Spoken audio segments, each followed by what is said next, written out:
Hi everyone, welcome to హారం Sai vlogs. నేను మీ భార్గవి. ఈరోజు వీడియోలోని మా పెద్ద అబ్బాయి హారం సాయి బర్త్డే సెలబ్రేషన్స్ మేము ఎలా చేసామో, మేము ఎక్కడికి వెళ్ళాము అన్నది ఈ వీడియోలో మీకు చూపించబోతున్నాను. ఇంకా మా అబ్బాయి హారం సాయి బర్త్డే అయితే జాన్ 16th. వాడు పుట్టినప్పుడు ఇయర్ అయితే ఆ ఇయర్ కనుమ రోజు పడింది బర్త్డే. ఎవ్రీ ఇయర్ సంక్రాంతి పండగల్లోనే పడుతుంది. జాన్ 16th ఎక్కువ కనుమ కానీ ముక్కనుమ కానీ పడుతుంది. సో సంక్రాంతికి వాడికి ఎప్పుడు స్కూల్కి వెళ్ళడం అవ్వదు. వాడి బర్త్డే రోజు హాలిడేస్లో పడుతుంది కాబట్టి ఎక్కువ మ్యాక్సిమం 99% మా ఫ్యామిలీతోనే ఉంటాము. అప్పుడు ఫ్యామిలీ మెంబర్స్ తోటే ఎవ్రీ ఇయర్ వాడి బర్త్డే సెలబ్రేట్ చేసుకుంటాము. ఇంకా వాడి బర్త్డేతో పాటు ముక్కనుమ రోజు మా బావగారి బర్త్డే కూడా, అంటే మా వారు వాళ్ళ అన్నయ్యదనమాట. ఆయన బర్త్డే ముక్కనుమ రోజు. సో ఒక్కొక్కసారి ముక్కనుమ రోజు హారం బర్త్డే పడితే వాళ్ళిద్దరిది కలిపి సెలబ్రేట్ చేస్తాము. ఈ ఇయర్ కూడా మా బావగారిది హారంది ఇద్దరిది ఒకేసారి పడింది. సో అందుకనే ఇద్దరిది కలిపి సెలబ్రేట్ చేసాము. నేనైతే ఎవ్రీ ఇయర్ బర్త్డేకి పిల్లలకి పుట్టినరోజులైనా పండగలైనా ఏదైనా ఫస్ట్ ఇలాగా చక్కగా తలకి నువ్వుల నూనె పెట్టి నలుగు పెట్టి చక్కగా సాంప్రదాయంగా చేస్తాను నేను. ఎందుకంటే పిల్లలకి ఇలాంటివి చేస్తేనే వాళ్ళకి ఆయుర ఆరోగ్యాలు అన్నీ ఉంటాయని నేను బాగా నమ్ముతాను.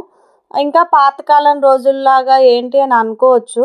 నేను ట్రెండీగా ఉన్నది కూడా ఫాలో అవుతాను, అలాగే ట్రెడిషనల్గా కూడా ఫాలో అవుతాను, దేన్ని వదలను అనమాట. ఇక్కడైతే మా అబ్బాయికి నలుగు పెడుతున్నాను. మా చిన్నోడికైతే చాలా చలేసేస్తుంది. ఆ పిండి కలిపి రాస్తున్నప్పుడైతే వాడికి పొట్టలోనే ఇంకా అలాగా ఇంకా చలికి వాడు ఇంకా అలా ఇది చేస్తున్నాడు, నవ్వుతున్నాడు అనమాట.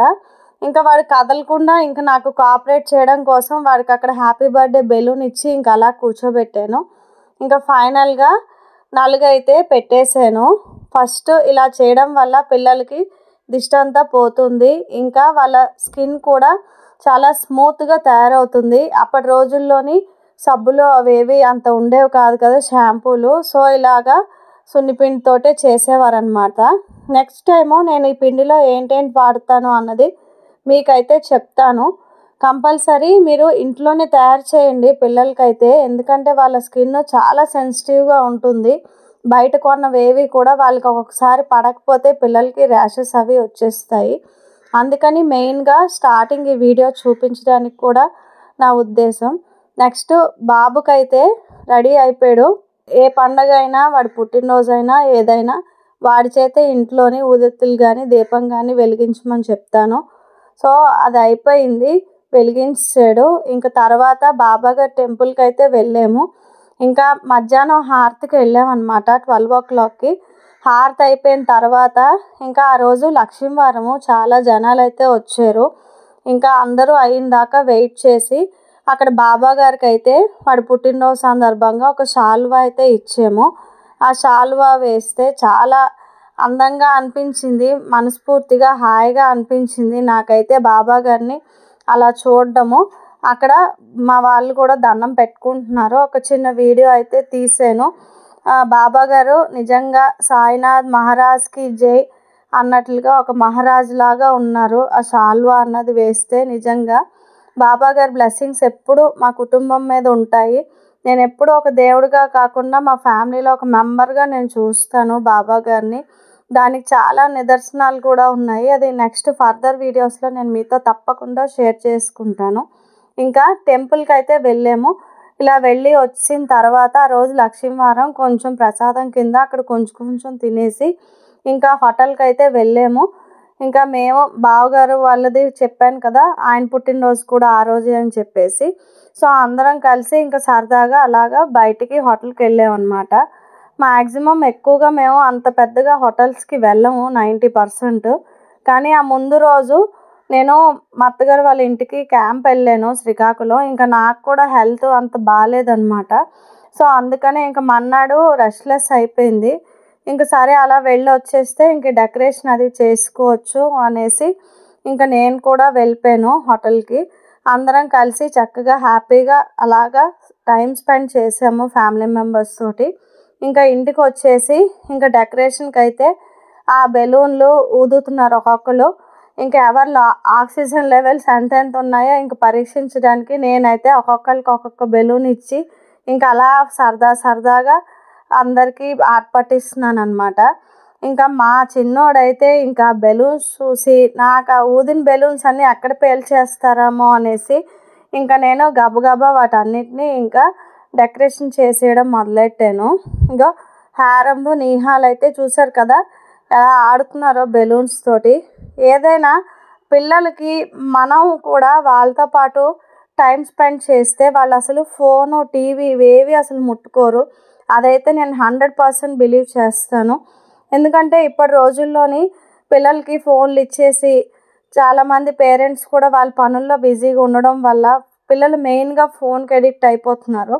దానివల్ల పిల్లలకు కూడా చాలా హెల్త్ ఇష్యూస్ వస్తాయి, మెమరీ లాస్ అవన్నీ అవుతాయి అన్నమాట. సో ఇలాంటివి జరగకుండా మ్యాక్సిమం టైము పిల్లలతో స్పెండ్ చేయండి. మీకు ఖాళీ ఉన్నప్పుడల్లా పిల్లల్ని ఎంగేజ్ చేసినట్లయితే వాళ్ళు అసలు ఫోన్లు టీవీలు ఏవి చూడరు. అదైతే నేను మా పిల్లలిద్దరి విషయంలో చిన్నప్పటి నుంచి నేను అబ్జర్వ్ చేసింది నేను చెప్తున్నాను మీకు అందరికీను. ఇంకా ఫైనల్గా అయితే ఇలా డెకరేషన్ చేసాను. నేను ఎప్పుడు కూడా ఇలా సింపుల్గా ఏదో ఒకటి చేసేస్తాను అన్నమాట. అంటే నాకున్న టైంలోని మిగతా పనులన్నీ చేసుకుంటూ చేయాలి కాబట్టి ఏదో ఒకటి నాకు తోచిన విధంగా మ్యాక్సిమమ్ చేసేస్తాను. ఇంకా హారం అయితే రెడీ అయిపోయాడు. నిహాల్కి కూడా ఇంకొకటి డ్రెస్ అన్నది మార్చాను, కొత్త డ్రెస్సు. మేము కూడా రెడీ అయిపోయాము. ఇంకా తర్వాత అందరి దగ్గర బ్లెస్సింగ్స్ అయితే ఇప్పించాము. కంపల్సరీ పెద్దవాళ్ళ అందరి ఆశీర్వాదం పిల్లలకి ఉండాలి.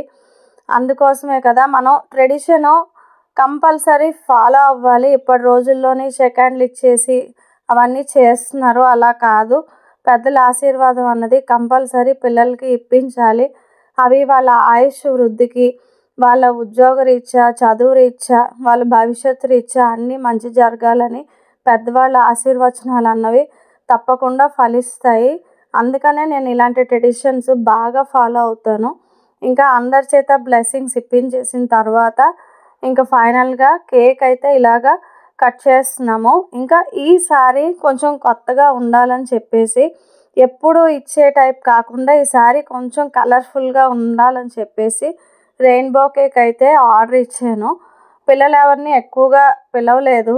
అంటే ఒక 4-5 ఉన్నారు. వాళ్ళు కూడా అవుట్ ఆఫ్ స్టేషన్ ఉన్నారనమాట. సో అందుకనే మా ఫ్యామిలీ మెంబర్స్ తోటి ఇలాగా చక్కగా హ్యాపీగా సెలబ్రేట్ చేసుకున్నాము. కేక్ అయితే చాలా చాలా బాగుంది. ఇంకా నీహాల్కి కూడా చెప్పాను అనమాట, నాన్న అన్నయ్య బర్త్డే కదా అంటే ఓకే అమ్మా అన్నయ్యని కట్ చేయని అనేసి వాడు కూడా చక్కగా కోఆపరేట్ చేశాడు. కానీ చాలా బాగా సెలబ్రేట్ చేసుకున్నాము మేము ఫ్యామిలీ మెంబర్స్ తోటి. ఇంకా ఒక్కొక్కరు అయితే ఇలాగా కేక్ కట్ చేస్తూ వాళ్ళ హ్యాపీనెస్ని పిల్లలతో పంచుకుంటూ ఉంటే ఇది కదా హ్యాపీగా ఉండి సెలబ్రేట్ చేయడం అంటేను అనేసి అనుకున్నాను అనమాట. అంటే ఎంత గ్రాండ్గా చేసామన్నది కాదు, మనం అందరితో కలిసి ఎంత హ్యాపీగా టైంని స్పెండ్ చేసాము అన్నదే నేను చూస్తాను ఎప్పుడు కూడా ప్రతి విషయంలోని. సో ఒక రకంగా చెప్పాలి అంటే ఇలాగ చేసుకోవడం అనేది చాలా అదృష్టంగా భావిస్తాను నేను. ఫ్యామిలీ మెంబర్స్ అందరితోటి కలిపి పిల్లలకి ఆ రిలేషన్స్ బాండింగ్స్ అన్నవి చాలా తెలుస్తాయి. సో మా అమ్మగారు అయితే పెడుతున్నప్పుడు నీహాలు చెయ్యి కొరికేస్తున్నాడు కావాలనే. ఇంకా అందుకనే మా అమ్మగారు వాడిని అలా అంటున్నారనమాట. ఇంకా మా ఫ్రెండ్ కూడా ఇన్వైట్ చేశాను, వాళ్ళు కూడా వచ్చారు. చాలా హ్యాపీగా అనిపించింది. ఎవ్రీ ఇయర్ పిల్లలు బర్త్డేకి అయితే వాడి ఫస్ట్ బర్త్డే నుంచి పిల్లలిద్దరికి ఒక సర్ప్రైజ్ గిఫ్ట్ ఇవ్వడం అయితే అలవాటు నాకు మా వారికి. ఇప్పుడు అదే నేను అక్కడ అనౌన్స్ చేశాను, నేను ఇప్పుడు సర్ప్రైజ్ గిఫ్ట్ ఇవ్వబోతున్నాను అనగానే ఇంకా మా నీహాల్ అయితే కళ్ళు మూసేసుకున్నాడు. వాడి బర్త్డే వాడికి సర్ప్రైజ్ అన్నట్టు. ఇంకా హారంబుక్ కూడా కళ్ళు మూసాడు అనమాట. ఇంకా ఫైనల్గా మేము తెచ్చిన గిఫ్ట్ అయితే ఇచ్చాను పిల్లలిద్దరికి. ఆ గిఫ్ట్లో ఏముంది అన్నది మాకు తప్ప అక్కడ ఇంకెవరికి తెలీదు. సో అది ఫైనల్గా నేను వాళ్ళకి గిఫ్ట్ అయితే ఇచ్చాను మా తరపున. ఇంకా అక్కడ అందరూ ఇంకా అది ఓపెన్ చేయంటే ఓపెన్ చేశారు పిల్లలిద్దరూ కలిసి. అది ఒక ఫోటో ఫ్రేమ్ అనమాట. నేనే అది ఎడిట్ చేసి ఆ ఫోటో ఫ్రేమ్ అన్నది ఇచ్చాను.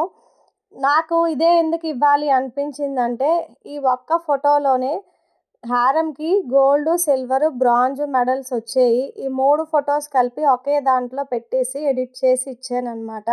సో అది చూసినప్పుడల్లా ఇన్స్పైరింగ్గా వాడికి అనిపిస్తుంది అని చెప్పేసి. సో ఫైనల్గా హారం బర్త్డే సెలబ్రేషన్స్ అయితే ఇలా అయ్యాయి. మీ అందరి విషెస్ హారంకి అందించినందుకు థ్యాంక్ యూ సో మచ్ అందరికీ.